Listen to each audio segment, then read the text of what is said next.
আমি শব্দ নিয়ে কথা বলবো। আগে আমি বলেছি সংখ্যা নিয়ে এবং কি করে সংখ্যাকে আমাদের মনে রাখতে হবে, মানসাঙ্ক করতে হবে, নামতা করতে হবে। এটার মাধ্যমে সংখ্যার একটা ফুটপ্রিন্ট আমাদের ব্রেনে ঢুকে যাবে এবং আমরা এক ধরনের নিউমেরিক্যাল মানুষ হয়ে উঠব ছোটোবেলা থেকে। বাবা মারা এটা বাচ্চাদেরকে শেখাবে যাতে তারা সংখ্যা নিয়ে খেলা করতে ভালোবাসে। এগুলো আমি আগের একটা এপিসোডে বলেছি। আজকে আমি শব্দ নিয়ে কথা বলবো, যেটাকে ইংরেজিতে বলে ওয়ার্ডস। তো ব্রেনে দেখা যায়, আবার আমি ব্রেনের প্রসঙ্গে আসি, তো ব্রেনে আমরা সংখ্যাকে প্রসেস করি ব্রেনের একটা অংশে, এবং সেটার জন্য আলাদা নিউরন রয়েছে যেটা সংখ্যাগুলোকে প্রসেস করে। ঠিক একইভাবে ব্রেনে দুটো এলাকা রয়েছে, ব্রকাস এরিয়া আর ওয়ার্নিক্স এরিয়া, যেটা শব্দকে হ্যান্ডেল করে। তো আমরা জানি কিভাবে, খুব ইন্টারেস্টিং সব আইডিয়াজ আছে যে অনেকের ওইখানে যখন একটা মিউটেশন হয় ব্রকার এরিয়াতে বা ওয়ার্নিক্স এরিয়াতে, তখন মানুষ খুব ইন্টারেস্টিং সব ভুল করে, যেটাকে ডিসলেক্সিয়া বলে। বানানে ভুল হয় বা শব্দকে ব্যবহারে এক ধরনের ভুল হয়।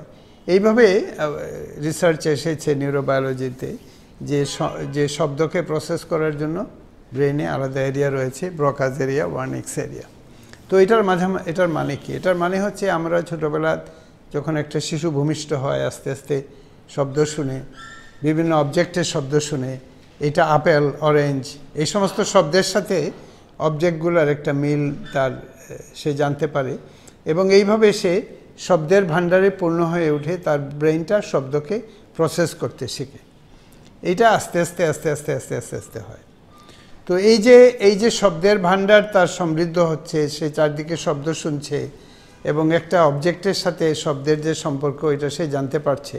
এইভাবে আস্তে আস্তে তার একটা ভোকাবুলারি বা এক ধরনের এনসাইক্লোপিডিয়া বা একটা ডিকশনারি তার ব্রেইনে তৈরি হয়। এটা বিভিন্ন ভাষায়, যে ভাষায় তার মাতৃভাষা যেটা, সেই মাতৃভাষায় তৈরি হয়, একটা অ্যাসোসিয়েশন তৈরি হয় যে এইরকম যখন শব্দ হবে তখন এটা হচ্ছে অবজেক্ট। অরেঞ্জ এই শব্দটা যখন হয় তখন এটা একটা ফলকে ইন্ডিকেট করে, এটা রং কি, এই ব্রেন এই কানেকশনটা করে। এইভাবে আস্তে আস্তে ভোকাবুলারিতে ব্রেইনটা সমৃদ্ধ হয়ে ওঠে। তখন করে কি, যে যারা ব্রকাস এরিয়া, ওয়ার্নিক্স এরিয়াতে খুব সমৃদ্ধ বা ওইভাবে একটা জেনেটিক্স নিয়ে যাদের জন্ম হয়েছে, তারা শব্দের খেলা শুরু করে। ঠিক যেভাবে সংখ্যা জানার পরে সংখ্যা নিয়ে ব্রেইন খেলা শুরু করে, ঠিক সেইভাবে শব্দ নিয়ে ব্রেইন আমাদের অজান্তেই খেলা শুরু করে। এবং তখন এই শব্দের যে রাইমিং, শব্দের যে ছন্দ, যেটা এই ছন্দটা শব্দের সাথে শব্দের জুড়ে দিয়ে ছন্দ তৈরির একটা প্রবণতা তৈরি হয়। রবীন্দ্রনাথ লিখেছেন জল পড়ে পাতা নড়ে, এই কথাটা হঠাৎ করে আউট অফ নওয়্যার তার মাথায় উদয় হইল। বেলা যে পড়ে এলো জলকে চল, পুরানো সেই সুরে কে যেন ডাকে দূরে, কোথা সে ছায়া সখী, কোথা সে জল, কোথা সে বাঁধাঘাট অসৎতল। রবীন্দ্রনাথ লিখেছেন, সহজাতভাবে লিখেছেন। ব্রেইনে প্রসেস করতে করতে শব্দকে একটা রাইম করে রেখেছে, তারপরে যখন কবি কলম নিয়ে বসেছেন এসেছে। আমি তো রবীন্দ্রনাথের টাইপের কাছাকাছি কোনো কবি না, কিন্তু আমি নিজে জানি সচেতনভাবে আমার ব্রেন শব্দ নিয়ে খেলা করে এবং আউট অফ নওয়্যার হঠাৎ করে একটা কবিতা এনে হাজির করে। এটা হয়, এটা যে কেউ শব্দ নিয়ে খেলা করার যে একটা অভ্যাস এবং শব্দকে হৃদয়ে গ্রহণ করে সারাক্ষণ শব্দ নিয়ে মেতে থাকার যে অভ্যাস যে অর্জন করবে, সেই আসলে কবি হয়ে উঠবে। এখানে অনেকেই কবি হতে পারবে, সকলেই কবি হতে পারবে কিনা জানি না, তবে অনেকেই পারবে। এবং যারা মনে করে তারা কবি হতে পারবে না, তারা পারবে আসলে। তো এই ক্লাসে আমি কি বলতে চাচ্ছি?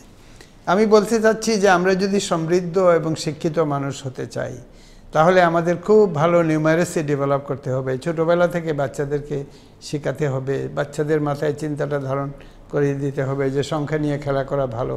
তখন আমরা গণিতের দিকে, অঙ্কের দিকে গিয়ে প্রস্ফুটিত হব। আর যদি মাথায় ঢুকিয়ে দেওয়া হয় যে শব্দ অনেক ভালো জিনিস, শব্দ নিয়ে খেলা করো, শব্দকে মেমোরাইজ করো, ভোকাবুলারিটা বিল্ড করো, আমরা ইংরেজিতে বলি, অনেক পরিভাষা রয়েছে, অনেক সিনোনিম, অ্যান্টোনিম রয়েছে, একই অবজেক্টে বিভিন্ন শব্দ রয়েছে ইংরেজিতে, বাংলাতে। এগুলো এইভাবে আমরা যদি সমৃদ্ধ করি, আমরা প্রত্যেকটা দিন যদি 5টা শব্দ এবং তার প্রয়োগ সম্বন্ধে আমরা চর্চা করি, তাহলে আমরা শব্দের সাথে শব্দের মিল দেখতে পারবো, শব্দটা কোথা থেকে আসলো এটার অরিজিনটা জানতে পারবো, শব্দ, প্রত্যেকটা শব্দের একটা ইতিহাস আছে। প্রত্যেকটা শব্দ কোথাও না কোথাও থেকে আরেকটা শব্দের সাথে জুটেছে, বা আরেকটা ভাষা থেকে এসে এটা আরেকটা ভাষায় ঢুকেছে।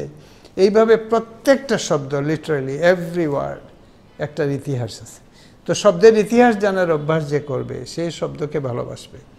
এবং শব্দের যে ধ্বনি যেটা রয়েছে, তাই না, মিল যেটা, রাশি রাশি মিল করিয়েছ জড়, রচিতেছ বসে পুঁথি বড় বড়, রবীন্দ্রনাথ লিখেছে।